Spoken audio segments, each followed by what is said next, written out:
গণতন্ত্র পুনরুদ্ধারের লড়াইয়ের অগ্রগামী সৈনিক দীপু একজন অতি সাধারণ রাজনৈতিক কর্মী হিসেবে জুলাই আন্দোলনে সে গড়ে তুলেছিল এক অসাধারণ নেতৃত্ব।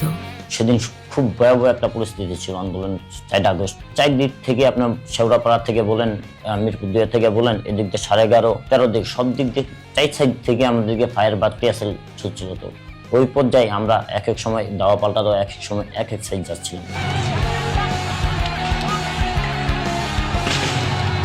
তার রাজপথে সরব উপস্থিতি মৃত্যুর ভয়কে পিছু ফেলে লড়াই করেছে ফ্যাসিস্ট বাহিনীর বিরুদ্ধে। আমরা সবসময় হাতের কাছে যা পেয়েছি, যেমন আপনি চৌকি বলেন বা টিন বলেন, হাতের কাছে যখন যা পেয়েছি আমরা তাই নিয়েই মোকাবেলা করতে হয়েছে আমাদের। কারণ আমাদের চিন্তাই ছিল এরকম, আন্দোলনটি চলমান রাখতে হবে।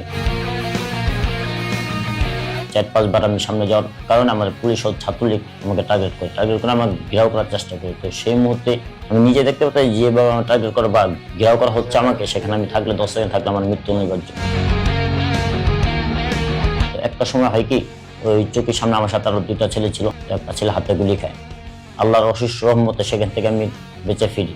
গুলিবিদ্ধ হয়েছিল তার শরীর। এরপরের দিন 5 আগস্ট যেদিন আমি আন্দোলনে আবার অংশগ্রহণ করি, তাদের টার্গেটে আমি ছিলাম, যে কারণে আমি আন্দোলনের একটি পর্যায়ে আমি পিঠে ব্যথা অনুভব করি, পিঠে আর গানে। তো তখন আমি পিঠে হাত দিয়ে দেখি যে আমার পিঠে রক্ত 7টা খোলার পর ওরা বলতেছে যে গুলি লাগছে, রিয়াল বুলেট। তখন আর আমাদের মেডিকেল নেওয়া যায়। ফ্যাসিস্টের বিদায় শেষে দীপু ফিরে গেছে তার সাধারণ জীবনে। জুলাই আন্দোলনে অবদানের জন্য সে কোনো বাড়তি সুযোগ সুবিধার পিছে ছুটেনি, বরং নিজের সাধারণ পেশাকেই আপন করে নিয়েছে। আমরা এই আন্দোলনের শুরু থেকেই ছিলাম, কিন্তু তারেক রহমান যখন নির্দেশনা দিলেন তখন থেকে আমরা সুসংগঠিতভাবে শালিখানা ছাত্রদল বা আমরা যেখানে ছিলাম সবাইকে এক করে আন্দোলনে একসাথে অংশগ্রহণ করি, ভয়ভীতি কাটি।